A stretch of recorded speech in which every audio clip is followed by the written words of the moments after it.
Hi Shay, and hello everyone, ockpii here, and today I have a new Starbound video for you guys, in which I will talk about the desert biome, dungeon generation, and how it works and stuff like that, and just a mob and random screenshots. And also a new species and new character creation screen, so I hope you enjoy it, and let's get right on it. So the first thing that I have to show you guys for the desert biome is this screenshot right here, which is basically a zoomed in version of this screenshot right here. So basically the way it works is Ty said that it would be press a key to zoom in and the same key to zoom out, so that's how it's going to work. So presumably it'll work like King Arthur's gold, because Ty also said that if you hold, I think it was left control, I think that was it. You could also pan the camera a little bit to aim and stuff like that. That was aim mode and stuff like that. So as you can see right here, the desert looks pretty cool. As you can see, the sky is all orangey and stuff like that, which means that this is either a sunset or a sunrise, or that it's just hot, and when it's hot, the sky is that hue. You have these huge rock formations in the horizon that look really nice, and as you can see behind those rock formations, we have another set of mountains and another set of rock formations, or either that or we just have like pillars of clouds. Not too sure exactly what that is. On the foreground we have just a normal layer of hills of sand and stuff like that, and then more on the foreground we have two cacti, a little pebble thingy on the ground right there, and the player is sporting a really cool water gun, as it seems. On the bottom of the image we have a lit up portion, and as you can see we have two types of sand wall and sand blocks, and as you can see none of them are falling, so I'm not exactly sure if sand will have physics in this game as it does on Terraria, and I'm not too sure exactly what the differences in blocks mean, so maybe one's harder, one's just dusty, I don't know what it could be. Next, Ty also showed us how the game would look in a tiny window, which is this that you have right here. As you can see, it's pretty much the same thing. Sand is still not falling, which is very interesting. As you can see, the lighter type of sand block is located more at the bottom of the sand portion. Maybe it is denser and therefore it kind of holds the sand. I don't know how it would be. Maybe the physics of the sand are dispersed and not just block by block, if that makes any sense. And we also have this very weird palm tree here because it kind of looks like normal wood and suddenly there's a palm tree. Finally, he also showed us this screenshot, which is of a sandy cave, which is very, very cool. As you can see, he's on platforms, and that's pretty much it. This is just another zoom level that Ty showed, but I think he was joking about this one. I'm really looking forward to seeing what other biomes this game will have. So far we've seen snowy biomes, forest biomes, and basically desert biomes, which is this one. We haven't seen a whole lot apart from that. And even the snow biomes, we haven't really seen much of them, so I'm really curious as to what else is coming. I would like to see some more dense environments and more like swamps and just more cavernous environments and stuff like that. What would you guys like to see in terms of biomes? Let me know.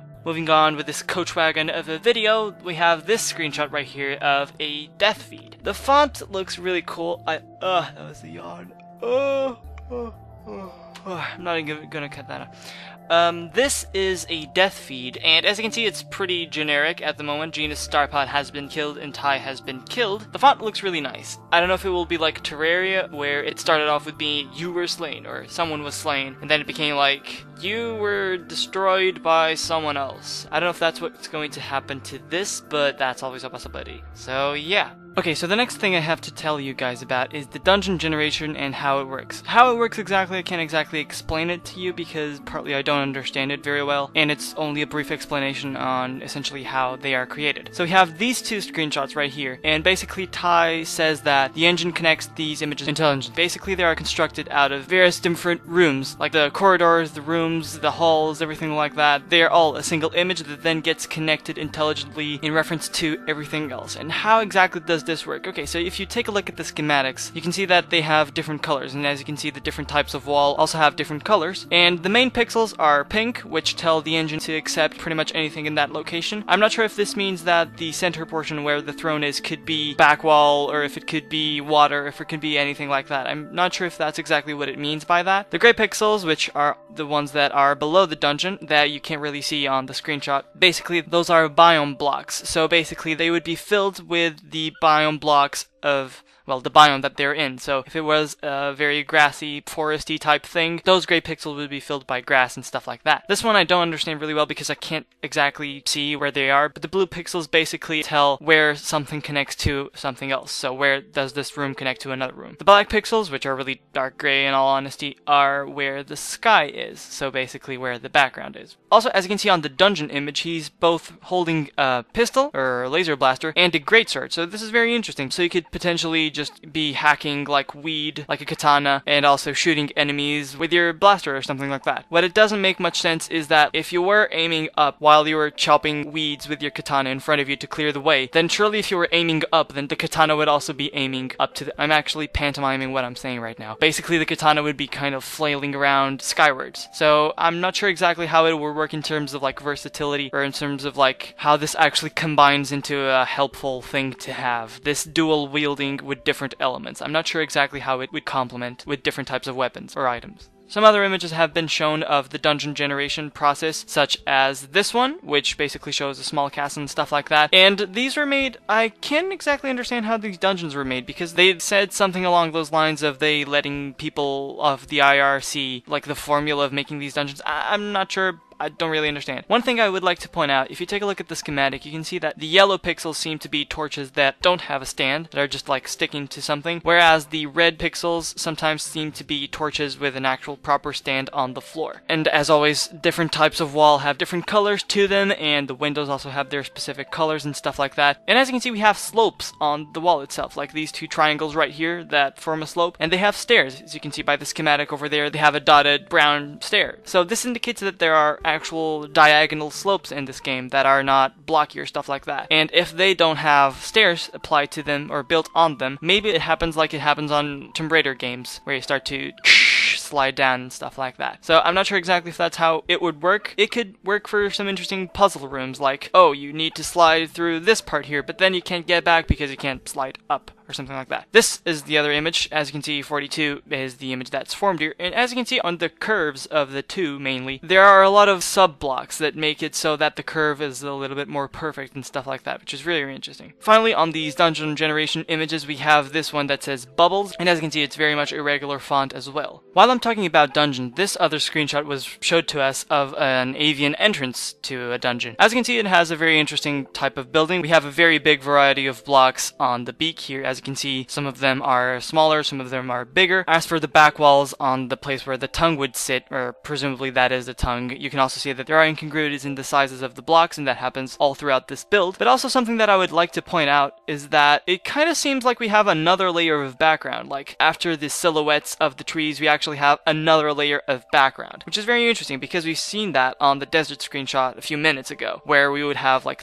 what I said could be cloud pillars or something like that. So apparently we have another layer of background. That's kind of interesting, but it's kind of claustrophobic to me. I'm kind of a bit of claustrophobic, so. But anyway, we have more clothing examples. As you can see, they look pretty nice. And finally, we have more than 2 types of terrain on a biome. So instead of just having like grass or dirt and stone, we finally have this that kind of looks like gravel or tar, and the other thing that both of these kind of look yucky. But yeah, we have this variety of stuff that we haven't really seen before. I think this grass is kind of new as well, and these cool mushrooms and plants and vegetation look really, really cool, and the trees are also pretty far out. I wonder if the leaves actually fall down and stuff like that. Like, since it's fall right now, I wonder if they would, I wonder if there are seasons that would affect this sort of stuff. That would be very nice. Something that would be very cool as well is if this mouth closed. So like, during the day you can't enter, so, or something like that. That would be nice. Moving on to the almost mandatory part of the video, new mobs! First of all, we have this green armadillo. There's not really much to say about him. He looks like an armadillo. He could probably run you over again and twist. And he also kind of looks like Parasaurolophus, which is very interesting as well, and is a good dinosaur. Moving on, we have this guy that has a skull for his head, and he's half an egg as well, and his legs look really strange. The skull kind of looks like a mask, because as you can see, he's blue, but the skull kind of looks like it's just planted there in a way. But since there are no eyeballs in the darkness or something like that, I'm not sure how this works. Maybe the egg could actually serve as armor or something, and you can actually break it further. Or maybe it starts off by being in the egg, and this is just the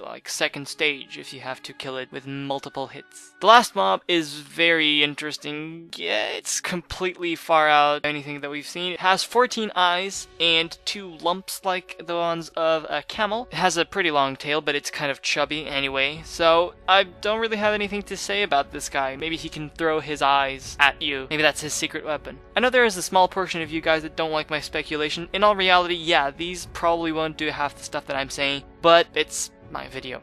I like to speculate because it's cool to imagine what these might be. And since the developers do watch this, maybe give them ideas. I don't know. As for the final screenshot of this video, this was actually released today. Today is the 2nd of October of 2012. We have a character creation screen that Ty said they were developing for web so that people could create their avatars and stuff like that. So firstly, let's just go over the attributes. So let's go from bottom to top, because there's something I'd like to mention afterwards. So you can select the name right here, and as you can see, you have plenty of space to make a huge name. You can randomize the name, as you can see, and then we have the attributes. First of all, you can select if it's male or female, and you can randomize all of the attributes as well. In this case, we're on an apex, so I'm not exactly sure how fur and skin would change when you're a human, but maybe it would be hair color or something like that. So you have fur color, hairstyle, shirt, pants, skin color, beard style, shirt color, pants color. What I'm not liking about this is that this is just, they have a selection of colors and you go through them. I'm pretty sure the colors would be pretty much chromatically organized so that it's red, dark red, black, whatever. You know, I assume there's a logical sequence of stuff. But in all honesty, Terraria, albeit with a very stupid engine of selecting colors, let us select precisely the color that we wanted to. I think that this game should have like a pop-up window of colors that we could actually pinpoint, like Adobe Photoshop or something like that, or any of the Adobe products, or any paint program where you have like a color pool and you basically can select pixel perfect your color that you want without any fuss. Don't give us buttons, give us a pool of color. Also, Ty said that this will have much more options on the actual game, so don't worry about this being kind of simplistic or anything like that. As you can see, this is an Apex with a pretty cool uniform, actually. It has a belt and it has 2 buttons on the chest there. So, let's have a look at the species. We have the humans, we have the avians, we have the Apex Select, and we have the... what's this? This is very cool. It's a new species that they're sort of like under the hood announcing right here. Obviously, a lot of people noticed this. Most people probably didn't. This is a plant, and it's what I call the leaf people. It's really, really cool. I love the style. I love that it has a flower on its hair, on her hair, because it's a girl. Looks really good on a female. I can't wait to actually see their body. I can't wait to see their dungeon. Can you imagine the craziness that would be? That would be like a garden. And the males would probably be really cool. They don't have fur as well, so this fur color would probably be variable depending on the species that you're choosing. So these options will be different depending on the species that you have selected. So maybe you won't get to have a beard on every one of them,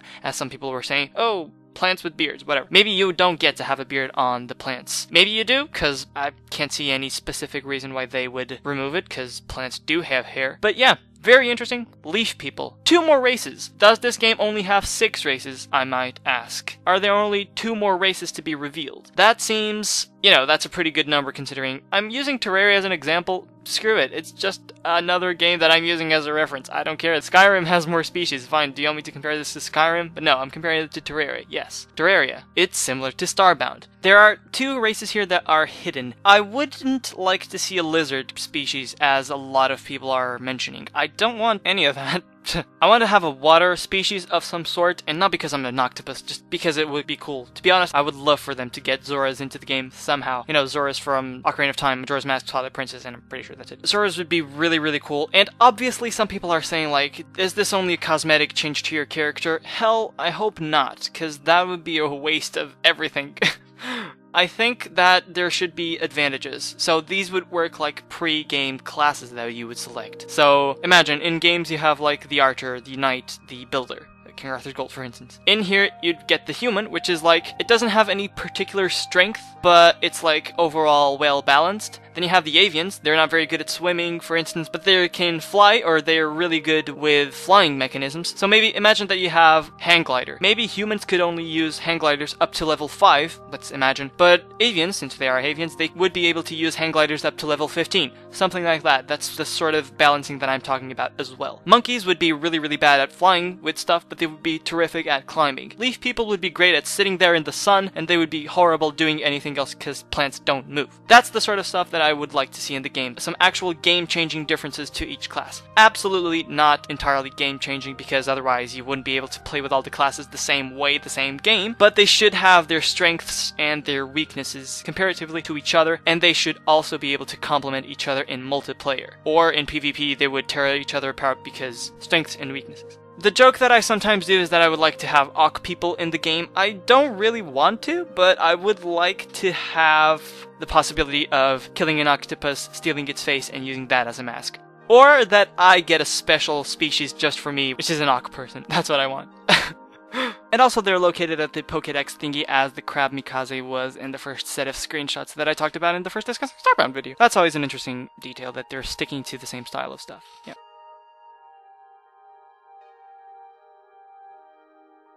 Hello viewers, look at your screen, now back at mine, now back at your screen, now back at mine. Sadly, this video is over, but if you click one of these two images in this video, that could change. Look down. Back to me, where are you? You're in a cube world video, surrounded by a world entirely made of blocks. Look away. Back at me, where are you? You're surrounded by zombies, trying to fight them off with Finbar and Rory and me. Any time of the day you want, your screen can be mine. All you have to do is click. I'm on an octopus. Da da da da da da da da.